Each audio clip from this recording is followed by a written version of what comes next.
Chapter 7. But Solomon was building his own house 13 years, and he finished all his house. He built also the house of the forest of Lebanon. The length thereof was 100 cubits, and the breadth thereof 50 cubits, and the height thereof 30 cubits, upon 4 rows of cedar pillars, with cedar beams upon the pillars. And it was covered with cedar above upon the beams that lay on 45 pillars, 15 in a row. And there were windows in 3 rows, and light was against light in 3 ranks. And all the doors and posts were square with the windows, and light was against light in 3 ranks. And he made a porch of pillars. The length thereof was 50 cubits, and the breadth thereof 30 cubits. And the porch was before them, and the other pillars and the thick beam were before them.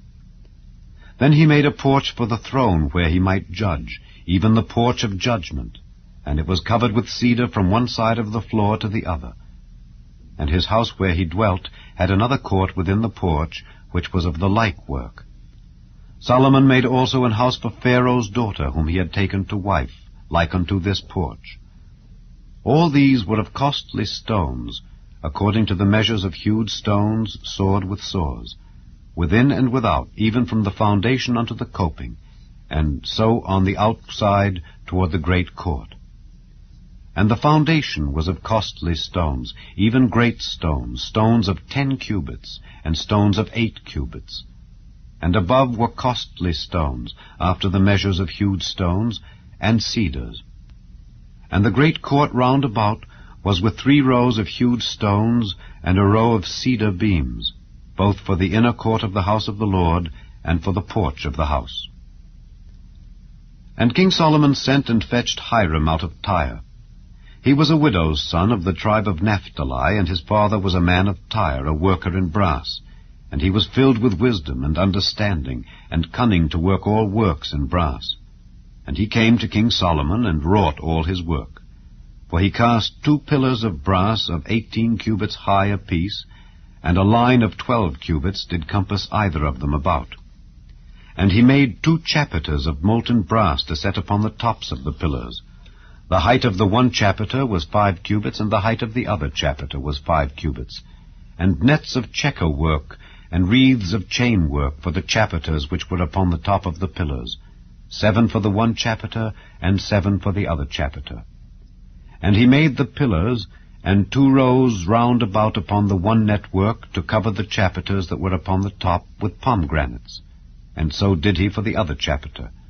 And the chapiters that were upon the top of the pillars were of lily work in the porch, 4 cubits. And the chapiters upon the 2 pillars had pomegranates also above, over against the belly which was by the network. And the pomegranates were 200 in rows round about upon the other chapiter. And he set up the pillars in the porch of the temple, and he set up the right pillar, and called the name thereof Jachin. And he set up the left pillar, and called the name thereof Boaz. And upon the top of the pillars was lily work. So was the work of the pillars finished. And he made a molten sea, 10 cubits from the one brim to the other. It was round all about, and his height was 5 cubits, and a line of 30 cubits did compass it round about. And under the brim of it round about there were knops compassing it, 10 in a cubit, compassing the sea round about. The knops were cast in 2 rows when it was cast. It stood upon 12 oxen, 3 looking toward the north, and 3 looking toward the west, and 3 looking toward the south, and 3 looking toward the east. And the sea was set above upon them, and all their hinder parts were inward. And it was an handbreadth thick, and the brim thereof was wrought like the brim of a cup, with flowers of lilies. It contained 2,000 baths. And he made 10 bases of brass. 4 cubits was the length of one base, and 4 cubits the breadth thereof, and 3 cubits the height of it. And the work of the bases was on this manner. They had borders, and the borders were between the ledges. And on the borders that were between the ledges were lions, oxen, and cherubims, and upon the ledges there was a base above. And beneath the lions and oxen were certain additions made of thin work. And every base had 4 brazen wheels and plates of brass, and the four corners thereof had undersetters. Under the laver were undersetters molten at the side of every addition. And the mouth of it within the chapiter and above was a cubit, but the mouth thereof was round after the work of the base, a cubit and a half. And also upon the mouth of it were gravings with their borders, foursquare, not round. And under the borders were 4 wheels, and the axle-trees of the wheels were joined to the base, and the height of a wheel was a cubit and half a cubit. And the work of the wheels was like the work of a chariot wheel. Their axle-trees and their naves and their felloes and their spokes were all molten.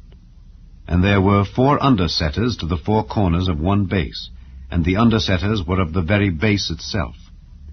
And in the top of the base was there a round compass of half a cubit high, and on the top of the base the ledges thereof and the borders thereof were of the same.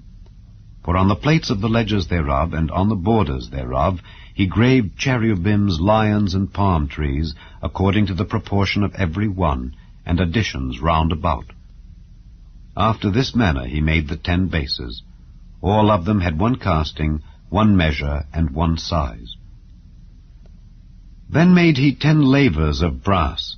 1 laver contained 40 baths, and every laver was 4 cubits, and upon every one of the 10 bases 1 laver. And he put 5 bases on the right side of the house, and 5 on the left side of the house. And he set the sea on the right side of the house, eastward over against the south. And Hiram made the lavers and the shovels and the basins. So Hiram made an end of doing all the work that he made King Solomon for the house of the Lord. The 2 pillars, and the 2 bowls of the chapiters that were on the top of the 2 pillars, and the 2 networks to cover the 2 bowls of the chapiters which were upon the top of the pillars, and 400 pomegranates for the 2 networks, even 2 rows of pomegranates for 1 network, to cover the 2 bowls of the chapiters that were upon the pillars, and the 10 bases, and 10 lavers on the bases, and 1 sea, and 12 oxen under the sea, and the pots, and the shovels, and the basins.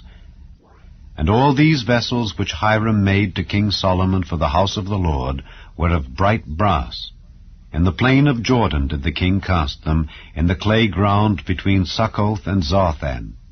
And Solomon left all the vessels unweighed, because they were exceeding many, neither was the weight of the brass found out.